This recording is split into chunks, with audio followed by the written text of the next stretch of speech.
नमस्कार दोस्तों, कैसे हो आप सब? उम्मीद करती हूँ कि आप सब ठीक होंगे। आपका स्वागत है आपके अपने चैनल राजवीर स्टोरी में, जहाँ पर आपको सुनने को मिलती हैं डरावनी और खौफनाक कहानियाँ। फिर मैं आपके लिए हाजिर हूँ एक ऐसी ही कहानी लेकर। तो चलिए दोस्तों, बिना किसी देरी के कहानी की तरफ बढ़ते हैं। मेरे पापा आज भी मुझे समझाने की कोशिश करते हैं कि दुनिया में भूत नहीं होते, आत्माएं नहीं होती हैं, पर मैं फिर भी आज तक इन सब चीज़ों से डरता हूँ। क्योंकि पापा ने नहीं, मैंने उनको देखा है। मैंने उन आत्माओं को अपने आसपास महसूस किया है। कहानी तब की है जब मैं 12 साल का था। तब मैं 7वीं कक्षा में पढ़ा करता था। एक दिन अचानक ही मेरी दादी की मौत हो गई और मेरी दादी की मौत के बाद उनका एक बड़ा सा बंगला खाली पड़ा हुआ था। मैंने घर वालों को कई बार दादी के बारे में बात करते हुए सुना था कि दादी के आखिरी दिनों में उन्हें अजीब अजीब से एहसास होने लगे थे। अजीब अजीब लोग दिखाई देते थे और इसके चलते ही उन पर इलाज चल रहा था। पर इलाज का उन पर कोई भी असर नहीं हुआ और कुछ ही दिनों में उनकी मौत हो गई। मौत भी इतनी दर्दनाक कि कोई सोच भी नहीं सकता। उन्होंने अपने हाथों के नाखून चबाकर निगल लिए थे और दादी अपने आप को ही खाने लगी थी। जब उनकी मौत की खबर आई तो हम सब दादी के बंगले में गए थे। तब मुझे पापा ने उनके कमरे के अंदर आने से मना किया था, पर वहां से जाते जाते मैंने एक झलक देख ली। दादी ने अपने आप को ही एक रस्सी से बांध रखा था और वो अपने खुद के शरीर के कुछ अंगों को चबा चुकी थी। सब तरफ खून ही खून फैला हुआ था और फिर उनका अंतिम संस्कार कर कर हम सब अपने अपने घर चले आए। तब मैंने रास्ते में पापा से पूछा था कि पापा, दादी को क्या हुआ था? पर पापा ने मेरी बात का जवाब नहीं दिया। मैंने फिर से पूछा, पापा, मैंने देखा था कि दादी के चारों ओर खून ही खून था और उनके मुंह में दांत भी नहीं थे। अपने खुद के दांत भी उन्होंने चबाकर खाए थे क्या? तब पापा ने बस इतना ही कहा कि तुम्हारी दादी बहुत ज़्यादा बीमार थी। बस इतना ही जानना तुम्हारे लिए काफ़ी है। अब इससे ज़्यादा और कोई सवाल नहीं। तो मैं चुपचाप बैठा रहा, पर रात भर मैं दादी की मौत के बारे में सोच रहा था। जहाँ तक मुझे पता है, वो किसी को भी उस बंगले में आने नहीं देती थी।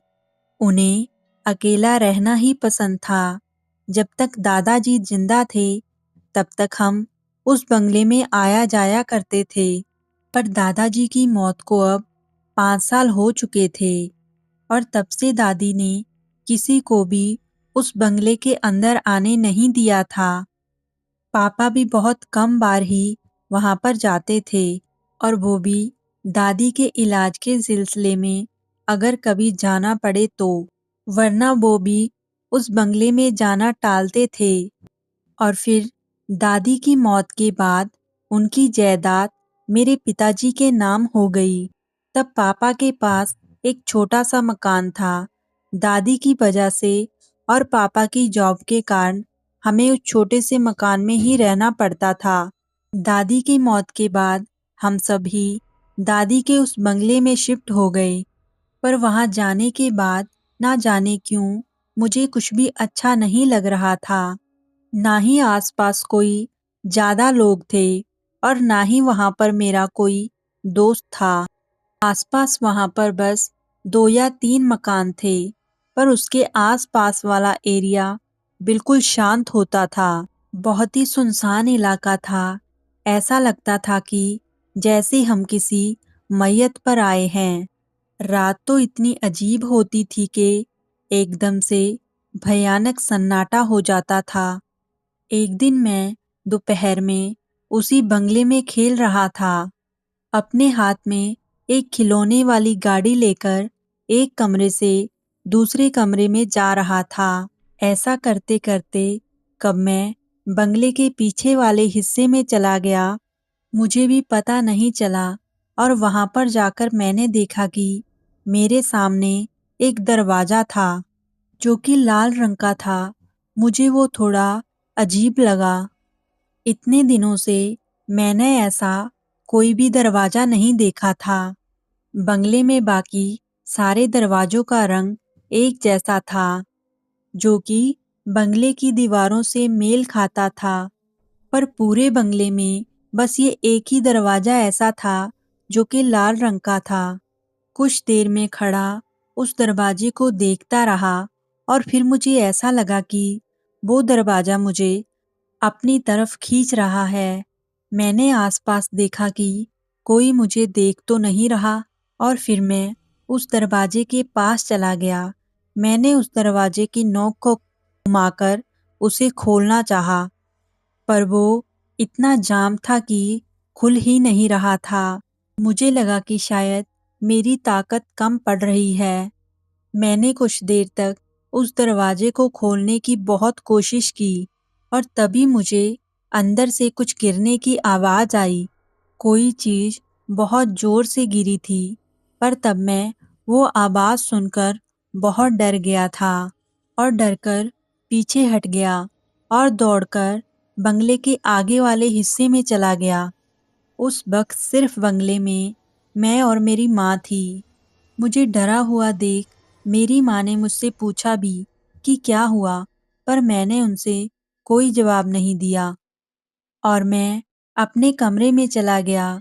उस बंगले में मुझे बस एक बात अच्छी लगती थी कि इस बंगले में पुराने मकान से ज़्यादा कमरे थे।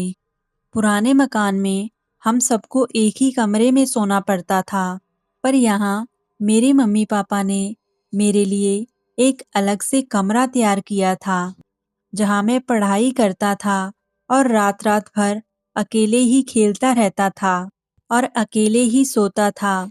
मम्मी पापा कोई भी मुझे डिस्टर्ब नहीं करते थे। उसके बाद एक दो दिन ऐसे ही बीत गए और एक रात में अपने टॉय को लेकर अपने बेड पर खेल रहा था। अपने कमरे की लाइट बंद की हुई थी। मैंने देखा कि मेरे कमरे के दरवाजे के नीचे से एक तेज रोशनी अंदर आ रही थी और उस रोशनी में किसी के पैरों की परछाई नजर आ रही थी। मुझे लगा कि शायद पापा होंगे, देखने आए होंगे कि मैं अभी तक सोया हूं या नहीं।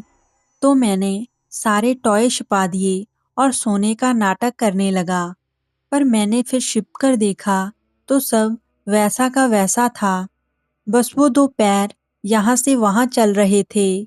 मेरे कमरे के बाहर कोई तो था जो कमरे के अंदर आना चाहता था। कुछ देर तक मैं देखता रहा और फिर मैंने पापा को आवाज दी, पापा। वो दो पैर ठीक मेरे कमरे के सामने रुक गए और अचानक से दौड़कर पीछे की ओर चले गए, बंगले के पीछे के हिस्से की ओर। मैं उठकर दरवाजे के पास चला गया। मैंने धीरे से दरवाजा खोला और मैंने धीरे से दरवाजे के बाहर झांक कर देखा। बाहर कोई भी नहीं था। फिर मैंने बाहर जाकर दाएं बाएं देखा तो जो रोशनी मैंने थोड़ी देर पहले दरवाजे के बाहर देखी थी, बिल्कुल वैसी ही रोशनी मुझे वो बंगले के पीछे वाले हिस्से में नजर आने लगी। तो मैं बंगले के पीछे वाले हिस्से में चला गया। जब मैं बंगले के पीछे वाले हिस्से में जा रहा था, तो वो रोशनी बहुत कम होती जा रही थी। धीमी सी रोशनी में मुझे बस वो लाल दरवाजा दिखाई दे रहा था। तभी मुझे किसी की फुसफुसाहट भरी आवाज सुनाई देने लगी। मुझे पता था कि हो ना हो ये आवाज उस दरवाजे के पीछे से आ रही है। मैं हल्के कदमों के साथ आगे बढ़ा और अपना एक कान उस दरवाजे पर लगाया और तब मुझे एक बड़ी ही अजीब सी आवाज मेरे कानों में सुनाई दी। दोबारा जाएगा। वो आवाज सुनकर मैं बहुत डर गया और भागते हुए अपने कमरे में जाकर सो गया। उस रात मुझे बिल्कुल भी नींद नहीं आई क्योंकि बार-बार मुझे मेरे कमरे के बाहर वो दो पैर चलते हुए दिखाई दे रहे थे। सुबह होने के वक्त नाश्ते के टाइम मैंने पापा से पूछा भी, पापा, क्या कल रात आप मेरे कमरे के बाहर थे? तो उन्होंने कहा, नहीं तो बेटा, कल रात तो मैं जल्दी सो गया था। तो मैंने मम्मी से भी वही सवाल किया, तो मम्मी का भी सेम वही जवाब आया। अब मैं इस बात से हैरान था कि हम तीनों के अलावा इस घर में और कोई चौथा रहता ही नहीं था। और अगर मैंने जिन दो पैरों को रात देखा था वो मम्मी पापा के नहीं थे, तो जरूर उस लाल दरवाजे के पीछे कोई तो है। मैंने फिर से पापा से पूछा, पापा, वो बंगले के पीछे जो लाल दरवाजा है उसमें कोई रहता है क्या? मैंने किसी को कल रात वहां पर बात करते हुए सुना। तो पापा हैरान नजरों से मुझे देखने लगे और कहा, किस लाल दरवाजे की बात कर रहे हो? मैंने कहा, वही जो मेरे कमरे के कुछ आगे की ओर है, बंगले के पीछे वाले हिस्से में। तो उन्होंने कहा, मैंने तो आज तक वहां पर ऐसा कोई दरवाजा नहीं देखा, चलो दिखाओ मुझे। और वो मुझे अपने साथ बंगले के पीछे वाले हिस्से में ले गए।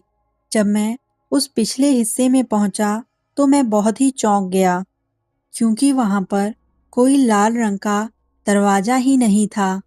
लाल रंग का ही नहीं बल्कि कोई भी दरवाजा नहीं था, एक बड़ी सी दीवार थी बस। तब पापा ने पूछा, कहाँ है दरवाजा बेटा? पर अब मैं उनकी बात का कोई भी जवाब नहीं दे पा रहा था क्योंकि मेरे सामने कोई दरवाजा ही नहीं था। मैंने अपनी बात को सुलझाते हुए कहा, पापा, शायद कल रात मैंने बहुत बुरा सपना देखा होगा और सपने में ही मैंने वो लाल दरवाजा देखा होगा और उस सपने के बुरे असर की वजह से मुझे अब तक लग रहा है कि यहाँ पर कोई दरवाजा है। तो मेरे पापा ने मेरे सिर पर हाथ रखते हुए कहा, बेटा, सपने सपने होते हैं, उन्हें तभी के तभी भुला देना चाहिए। मैंने मुस्कुराते हुए उन्हें हाँ कहा और फिर अपने कमरे में चला गया और मैंने किसी तरह अपने आप को समझाया कि कल रात मैंने जो भी देखा वो शायद मेरा वहम था। और मैं तैयारी कर अपने स्कूल चला गया। पर स्कूल में भी मैं दिन भर यही सोचता रहा कि जिस चीज की वजह से मैं पूरी रात सो नहीं पाया वो वहम कैसे हो सकती है। उस दिन के बाद कई बार मेरा ध्यान उस दीवार की ओर जाता था जहां मैंने वो लाल दरवाजा देखा था। उस दीवार को देखते ही मुझे लगता कि यहाँ कुछ ना कुछ तो अजीब है। मैं जानता था कि हमारे घर में कोई ना कोई चीज जरूर है जिसका होने का एहसास सिर्फ और सिर्फ मुझे है, जिसे मैंने महसूस किया है, जिसके पैर मैंने देखे हैं। पर अगले कुछ दिनों तक कोई भी अजीब घटना नहीं घटी, सब जैसे ठीक ठाक था। और फिर कुछ दिनों बाद एक रात मैं सो रहा था, फिर दोबारा मुझे उस चीज के होने का एहसास हुआ। मैंने फिर किसी के कदमों की आहट सुनी और मेरी नींद टूट गई। मैं उठकर अपने बिस्तर पर बैठ गया। तब मैंने किसी को बंगले के पीछे भागकर जाते हुए सुना। इस बार मैं देखना चाहता था कि जो कुछ मैंने पहले देखा था वो सच था या झूठ। और मैंने अपने साथ एक सीटी ली और मैं अपने कमरे से बाहर चला गया। अगर मुझे कुछ भी गलत लगा तो मैं उसी समय घर वालों को सीटी बजाकर जगा सकता था। बाहर जाते ही मैंने देखा कि आज फिर से वो धीमी धीमी रोशनी नजर आ रही है। मैं एक एक कदम धीरे धीरे आगे बढ़ाए जा रहा था। जैसे ही मैं पिछले हिस्से में पहुंचा, मैंने देखा कि वो लाल दरवाजा वहीं था, पर आज वो खुला था और उसके अंदर क्या था ये दिखाई नहीं दे रहा था। दरवाजे के इस तरफ धीमी रोशनी थी और उस तरफ काला घना अंधेरा था, पर फिर भी मैं आगे बढ़ता हुआ उस दरवाजे के पास गया और मैं अंदर झांककर देखने की कोशिश करने लगा। तब मैंने देखा एक छोटा सा हाथ उस दरवाजे से रेंगते हुए बाहर आ रहा है। वो देख मेरे रोंगटे ही खड़े हो गए और मैं सीटी बजाने ही वाला था कि वो हाथ रेंगता हुआ मेरी तरफ आया। वो आकर मेरे मुंह पर चिपक गया। वो बस एक हाथ था, सड़ा गला हुआ। अब तो जैसे मेरी जान ही निकल गई। ना तो मैं ठीक से सांस ले पा रहा था और ना ही मैं ठीक से बोल पा रहा था। मैंने ताकत लगाकर उस हाथ को अपने मुंह से अलग करना चाहा, पर मैं जितनी ताकत लगाता वो उतने ही जोर से चिपक जाता था। आखिरकार मैंने पूरी ताकत लगाकर उस हाथ को झटक दिया और जोर-जोर से सीटी बजाते हुए चिल्लाने लगा ताकि मम्मी-पापा दौड़कर अपने कमरे से बाहर आ जाएं और इस दरवाजे को खोल दें। तभी मम्मी-पापा भागते हुए मेरे पास आए और मुझे हिलाकर पूछने लगे, "क्या हुआ राजू? क्या हुआ बेटा? कोई बुरा सपना देखा क्या?" तब मैं उन्हें देखकर बहुत चौंक गया, क्योंकि जब मेरे मम्मी-पापा मुझे हिला रहे थे, तब मैं अपने ही बिस्तर में था और मैंने अपने आसपास देखा तो ना ही वहां पर कोई दरवाजा था और ना ही कोई हाथ। मैं पूरी तरह से डरा हुआ था। मेरा पूरा बदन पसीने से दरबदर हो रहा था और आंखों से आंसू निकल रहे थे। मेरी इतनी बुरी हालत देख वो मुझे अपने कमरे में उठाकर ले गए। मुझे अब यकीन हो गया था कि इस घर में कुछ तो अजीब बात है, जो मेरे सामने तो आ रही है, पर मेरे घरवालों के सामने नहीं आ रही। उस रात भी डर के मारे मैं सो नहीं सका। उस रात मैंने रात भर एक हाथ को खिड़की के कांच पर रेंगते हुए देखा। बस एक हाथ टूटा हुआ। दूसरे दिन पापा मुझे अपने एक डॉक्टर दोस्त के पास ले गए। उन्होंने मुझसे मेरी तबीयत के बारे में कुछ सवाल पूछे, तो मैंने उन्हें जो मेरे साथ हुआ था और जो मैंने देखा था वो सब कुछ बता दिया। वो बंगला, वो लाल दरवाजा और आखिरी में वो हाथ। तो उन्होंने मुझसे पूछा कि रात को कितनी देर सोते हो? मैंने कहा पता नहीं, बस 2 से ढाई घंटे। कभी-कभी तो इतना डर लगता है कि नींद भी नहीं आती। तो उनके दोस्त ने मेरे कुछ मेडिकल टेस्ट किए और कहा कि ज़्यादा टेंशन लेने वाली कोई बात नहीं है। बच्चा है, ऐसे डरावने सपने आते रहते हैं और बच्चे बहुत डर भी जाते हैं और काफ़ी दिनों से ठीक से सोया भी नहीं है, तो उस वजह से दिमाग पे स्ट्रेस आया होगा। वो डॉक्टर भी मेरी बात को समझ नहीं पाया था और उन्होंने कुछ दवाइयाँ देकर मुझे घर भेज दिया था। उसी शाम मैं अपने कमरे में खेल रहा था। तब मैंने देखा कि पास के एक मकान में एक बड़ा सा कुत्ता था। वो हमारे बंगले की ओर देखकर जोर-जोर से भौंक रहा था। कुछ ही देर में उस कुत्ते का मालिक उसकी भौंकने की आवाज़ से परेशान होकर उस घर से बाहर आया और कुत्ते को खींचते हुए घर के अंदर ले गया।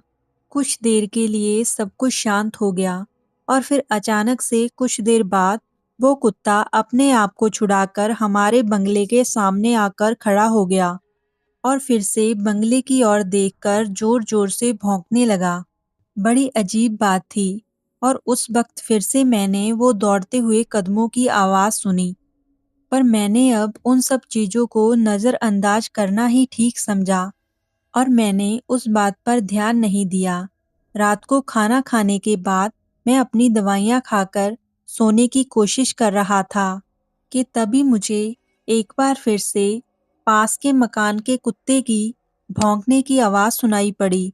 ये क्या मुसीबत है! एक तो मुझे पहले ही नींद नहीं आ रही, ऊपर से ये कुत्ता बीच रात भौंके जा रहा है। मैं बहुत ही परेशान हो गया था। उस आवाज़ से मेरी नींद खराब हो गई थी। मैं उठकर खिड़की में चला गया और सोचा कि कोई चीज़ उठाकर उसे फेंक के मारूं। उस वक्त भी वो कुत्ता हमारे मकान को देखकर भौंक रहा था। रात में वो आवाज इतनी तेज सुनाई दे रही थी कि अब नींद आना मुश्किल था। मुझे अंदर ही अंदर उस कुत्ते पर बहुत गुस्सा आ रहा था। गुस्से ही गुस्से में मैंने एक टूटा हुआ खिलौना उस कुत्ते की ओर फेंका। तब तो वो और जोर जोर से भौंकने लगा और मैंने गुस्से में अपने आप से कहा, अरे यार, क्या पागल कुत्ता है, भौंके ही जा रहा है। जी तो करता है कि इस कुत्ते को मार दूं, पर मेरे ऐसा कहते ही कुछ ही पलों में वो शांत हो गया। वो कुत्ता अब भी हमारे बंगले की ओर देख रहा था, पर अब वो भौंक नहीं रहा था। अब वो डरा हुआ लग रहा था और डरकर वो भी घर के अंदर चला गया और मैंने फिर से किसी के कदमों की आवाज़ सुनी। मैं भी बहुत डरा हुआ था और मैं जाकर अपने बिस्तर में सो गया। और उसके अगले ही दिन जब शाम को मैं अपने कमरे में पढ़ाई कर रहा था, तो मैंने देखा कि पापा बंगले के बाहर गार्डन में कुछ काम कर रहे थे। उनके हाथ में छुरा था शायद, और उससे वो जमीन में गड्ढा कर रहे थे। तभी मुझे गैराज से कुछ आवाज सुनाई देने लगी, तो वहां कोई था जो कुछ काम कर रहा था। पर जैसे ही मैं पीछे मुड़ा तो मुझे कुछ अजीब सा महसूस हुआ। मैंने फिर घूमकर ठीक से उस आदमी की तरफ देखा। वो भी पापा ही थे। मैंने फिर से गार्डन की तरफ देखा और वो भी पापा ही थे, पर अब मुझे वो देख वहां से बाहर आने का इशारा कर रहे थे। मैंने दोनों तरफ देखा और दोनों तरफ ही पापा ही थे। मेरे तो कुछ समझ में ही नहीं आ रहा था कि मैं क्या देख रहा हूँ। तब वो जो इंसान गार्डन में गड्ढा खोद रहा था, उसने अपने हाथ में लिया हुआ छुरा मुझे दिखाया। उस पर खून लगा हुआ था और वो फिर से अजीब तरह से हंसते हुए जमीन में वो छुरा घोंपने लगा। और मैंने तब ठीक से देखा तो वो जो हमारे पास वाले घर में कुत्ता था, वो उसको मार रहा था।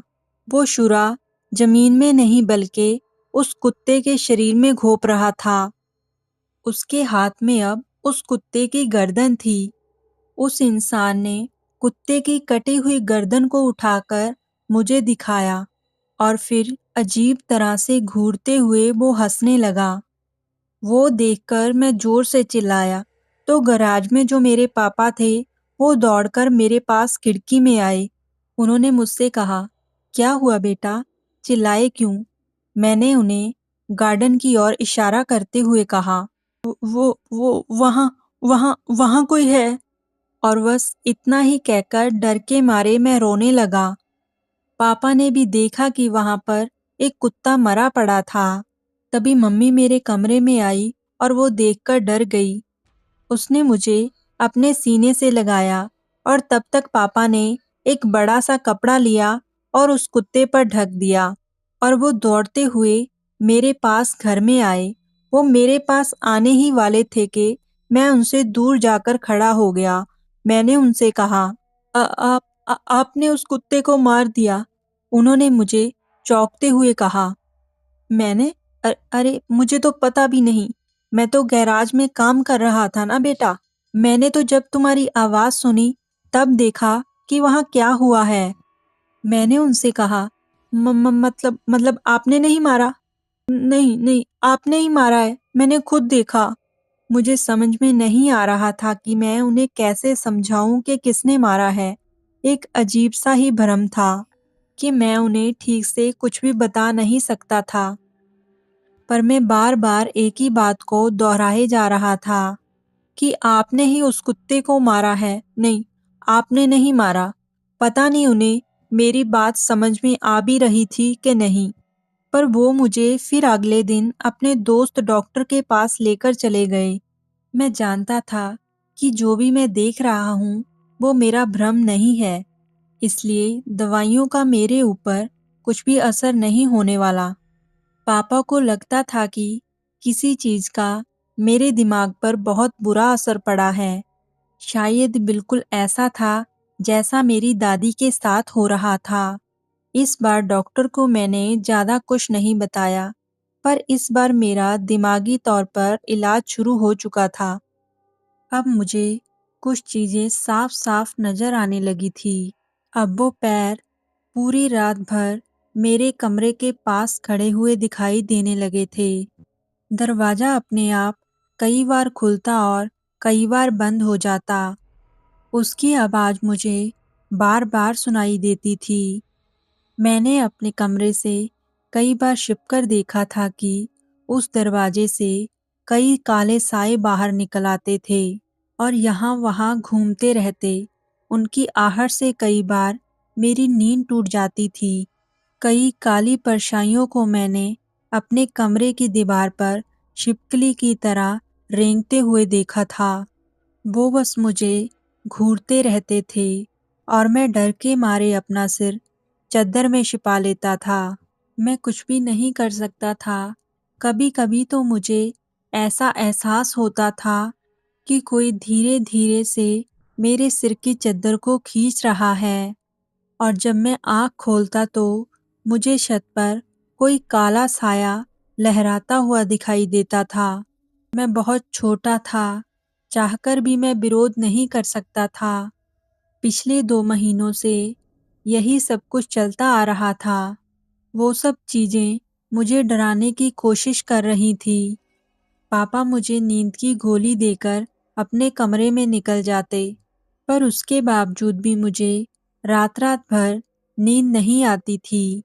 मैंने 1-2 बार पापा को ये बात बताने की कोशिश की, पर हर बार उन्होंने मेरी बात को टाल दिया, ये कहते हुए कि वो ये भूत-प्रेत जैसी चीज़ों पर यकीन नहीं करते और ना ही ये भूत-प्रेत होते हैं।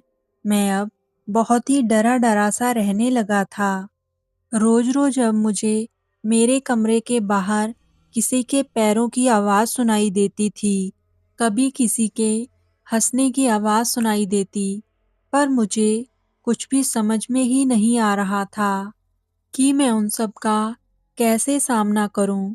और एक रात मुझे दरवाज़ा खुलने की आवाज़ सुनाई दी। मैं उस रात उठकर बैठ गया और सोचा कि अब मैं उस दरवाजे के अंदर जाकर ही रहूंगा और देखूंगा कि अंदर वहां पर क्या है। मैंने जैसे ही पैरों की आवाज़ सुनी, मैं उस दरवाजे की ओर बढ़ने लगा। धीरे-धीरे मैं उस दरवाजे के पास चला गया। दरवाजा पूरा खुला हुआ था। मैंने एक बार अपने आसपास देखा और बिना कुछ सोचे ही उस दरवाजे के अंदर चला गया। वहां बस अंधेरा ही अंधेरा था। दूर कहीं मुझे एक बस थोड़ी सी रोशनी दिखाई दे रही थी, पर वो मुझसे बहुत दूर थी। ऐसा लग रहा था कि मैं शायद ही उस तक पहुंच पाऊंगा, पर फिर भी मैं आगे बढ़ने की सोच ही रहा था कि मुझे एक आवाज़ सुनाई दी। बेटा, ये जगह तुम्हारे लिए नहीं है। तुम यहाँ से चले जाओ। मैंने डरकर पूछा, कौन हो आप? और फिर से मुझे उस अंधेरे से आवाज़ आई, मैं मैं तुम्हारा दादा हूँ और ये दूसरी दुनिया का रास्ता है। ये रास्ता जिंदा लोगों के लिए नहीं है। यहाँ मरे हुए लोग रहते हैं। उनकी आत्माएं रहती हैं। अगर उन्होंने तुम्हें देख लिया तो वो तुम्हें जिंदा वापस नहीं जाने देंगे। ये अंधेरा ही उनका साम्राज्य है। ये तुम्हारी दुनिया नहीं है। तुम यहाँ नहीं रुक सकते। तुम्हें यहाँ से जाना होगा बेटा। मुझे पता नहीं था कि वो आवाज़ किसकी है, क्योंकि मेरे दादाजी मेरे बचपन में ही गुजर चुके थे। मैंने ठीक से उन्हें ना कभी देखा था और ना कभी सुना था, पर उस आवाज़ में एक तरह का भरोसा था। "अ, दादाजी, मुझे बहुत डर लगता है। मैंने कुछ अजीब चीज़ें देखी हैं, अजीब आवाज़ें सुनी हैं।" तो उन्होंने मुझसे कहा, मैं जानता हूँ मेरे बच्चे, मैं ही तुम्हारे कमरे के बाहर यहाँ या वहाँ घूमता रहता हूँ। उन्हें तुमसे दूर रखने की कोशिश करता हूँ, पर वो आत्माएं बहुत खतरनाक हैं। तो फिर मैंने उनसे पूछा, क्या उस दिन उस कुत्ते को आपने मारा था? और जवाब आया, नहीं, मैंने नहीं मारा। वो बहुत खतरनाक साया है जो कि तुम पर कब्जा करना चाहता है। तुम्हारे जरिए वो तुम्हारी दुनिया में आना चाहता है और इसीलिए वो तुम्हें डराने की कोशिश कर रहा है। तुम्हारा डर उसकी ताकत है। तुम्हें तुम्हारी दुनिया में रहकर उसका सामना करना होगा। अब चले जाओ यहाँ से। वो सब तुम्हें देख रहे हैं। वो तुम्हारी आवाज को सुन सकते हैं और वो तुम्हारी तरफ ही बढ़ते चले आ रहे हैं। निकल जाओ उस दुनिया में जो तुम्हारी दरवाजे के पार है। उनकी बात सुनकर मैं तेजी से दरवाजे के इस पार आ गया, पर इस पार आते ही मैंने उस रोशनी को बुझते हुए देखा और तब मैंने उस बुझती हुई रोशनी में कई डरावने चेहरे देखे जो कि अजीब अजीब तरह से मुझे घूर रहे थे और वो भी मेरी तरफ आगे ही बढ़ रहे थे। मैंने झट से उस दरवाजे को लगा दिया और अपने कमरे में चला गया। मुझे अब थोड़ा सा अच्छा महसूस हो रहा था क्योंकि मैंने बहुत बुरी चीज़ें देखी थी और मैं उनसे बचकर अपने कमरे में आ गया था और मेरे दादाजी खुद रात भर मेरी रक्षा करते थे। मतलब कमरे के बाहर जो पैर मैंने देखे थे, वो पैर मेरे दादाजी के थे। उसके 2 दिन ही बाद मैं कमरे में बैठकर अपने बेड पर पढ़ाई कर रहा था। मम्मी ने मेरे कमरे के बाहर आकर कहा कि मैं कुछ देर के लिए बाहर जा रही हूँ, कुछ सब्जी वगैरह लाने और थोड़ी ही देर में वापस आ जाऊंगी। तो मैंने बस अपना सिर हाँ में हिलाया। उन्हें कहा कि ठीक है। मम्मी के जाते ही जैसे पूरा बंगला शांत सा हो गया, ऐसा पहली बार देखा था मैंने। दिन में ऐसा कभी नहीं हुआ था। इतना सन्नाटा तो रात में होता था। तभी मुझे कहीं पर पानी टपकने की आवाज़ सुनाई दी। मुझे लगा कि मम्मी शायद नल को बंद करना भूल गई होंगी और अगले ही कुछ पलों में मुझे कुछ खटखटाहट की आवाज़ सी सुनाई दी। मैंने कान लगाकर वो आवाज़ सुनी तो वो आवाज़ किचन से ही आ रही थी। मम्मी तो अभी 5 मिनट पहले ही बाहर गए थे, तो इतनी जल्दी वापस कैसे आ गई? मैं उठकर किचन की ओर चला गया। मैंने किचन के अंदर देखा तो मम्मी तो सब्जियां काट रही थी। तो मैंने मम्मी को आवाज़ दी, मम्मी, आप जल्दी वापस आ गई? पर मम्मी ने मेरी बात का कोई जवाब नहीं दिया। वो बस सब्जियां काटती जा रही थी।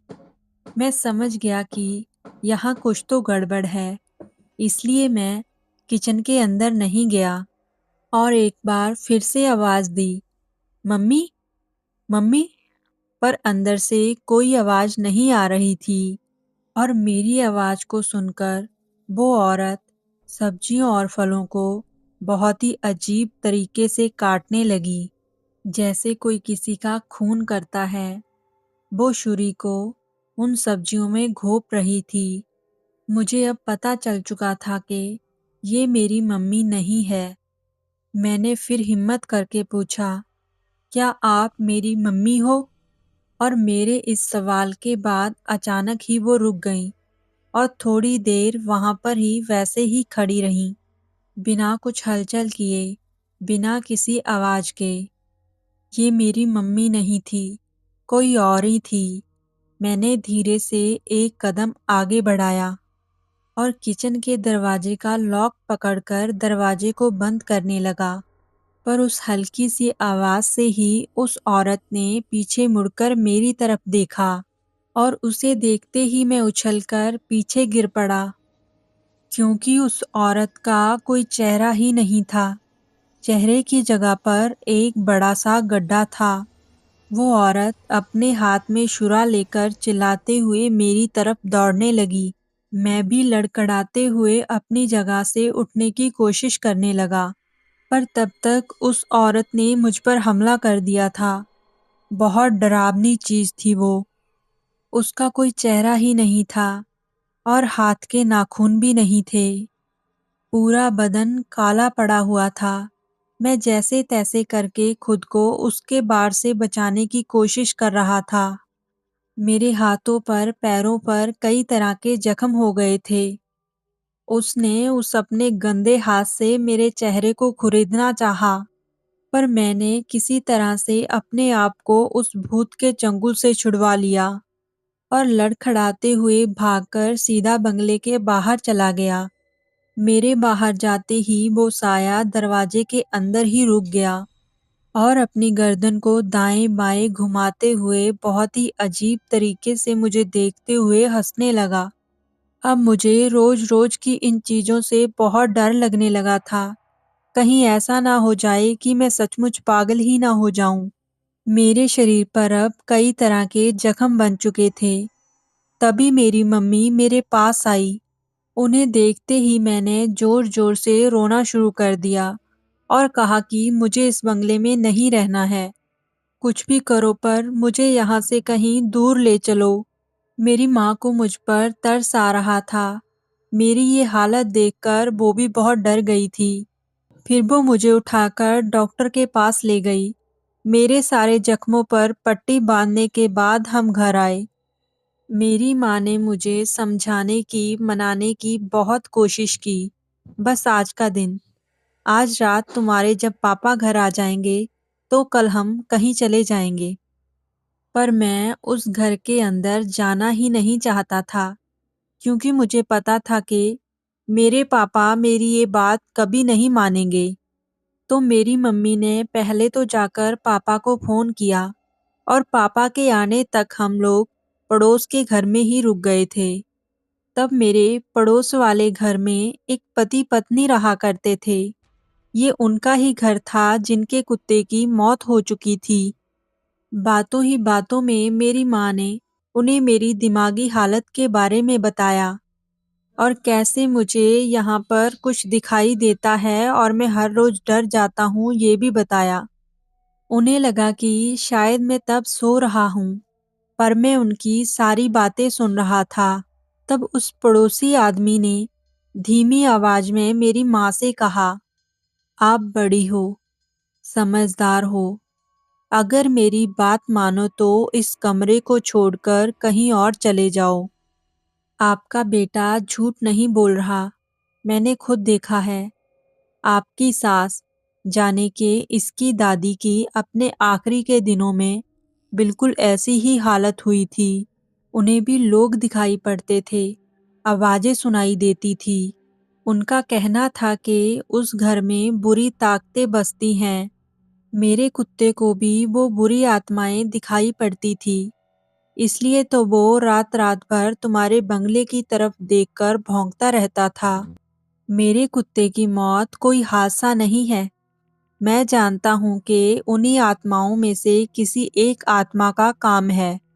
वो नहीं चाहती थी कि तुम्हें इस बात के बारे में पता पड़े। दादी को हमने कई बार चीखते चिल्लाते हुए सुना था। वो रात-रात भर चिल्लाती रहती थी कि चले जाओ मेरे घर से, निकल जाओ मेरे घर से, ये मेरा घर है। शायद वो किसी को भी उस बंगले के अंदर इसलिए आने नहीं देती थी। तो मेरी माँ ने उनसे पूछा, अगर आपकी बात सच है तो आज ही मैं उनसे इस मकान की कोई पूजा वगैरह करने को कहती हूँ। तो उस पड़ोसी ने उसी गंभीरता से कहा, कुछ नहीं होगा। तुम्हारी पूजा उसका कुछ नहीं बिगाड़ पाएगी। तुम्हारी सास ने क्या कुछ नहीं किया, कितने तरह के तौर तरीके अपनाए। हर बाबा तांत्रिक को बुलाकर देखा, पर किसी का भी कोई भी असर नहीं हुआ। आखिरकार थक के उन्होंने अपने आप को उन बुरी ताकतों के हवाले कर दिया। और ये तो बच्चा है, कितने दिन तक लड़ पाएगा। इसे खोने से अच्छा है कि तुम लोग ये मकान छोड़कर चले जाओ। कुछ देर बाद मेरे पापा घर में आए। तो मेरे साथ हुए वो हादसे के बारे में माँ ने उसे बताया और पड़ोसी ने उस बंगले के बारे में जो कुछ भी बताया वो कुछ भी माँ ने पापा को बताया। पर मेरे पापा ये मानने को तैयार ही नहीं थे कि इस घर में आत्माएं हैं। पर आखिरकार मेरी माँ की जिद की वजह से मेरे पापा उस घर को छोड़ने को तैयार हो गए। वो एक आखिरी रात मैं अपने मम्मी पापा के साथ उनके कमरे में सोया था। उस रात भी मैंने दरवाजा खुलने की आवाज सुनी, किसी के हंसने की, चलने की आहट सुनी। पता नहीं वो दादाजी थे या फिर कोई और था। वो आखिरी रात थी जब मैं सो नहीं पाया था। उसके अगले दिन घर शिफ्ट होने तक मेरे पापा ने मुझे मेरे चाचा के घर छोड़ दिया। कुछ ही दिनों में हम हमारे पुराने मकान में शिफ्ट हो गए। पर मेरे पापा आज भी मुझे समझाने की कोशिश करते हैं कि इस दुनिया में भूत प्रेत नहीं होते, आत्माएं नहीं होती हैं। पर मैं आज भी इन सब चीज़ों से डरता हूँ, क्योंकि पापा ने नहीं, मैंने उन्हें अपने सामने देखा है, उन्हें अपने आसपास महसूस किया है। वो होते हैं, हमारे आसपास ही होते हैं।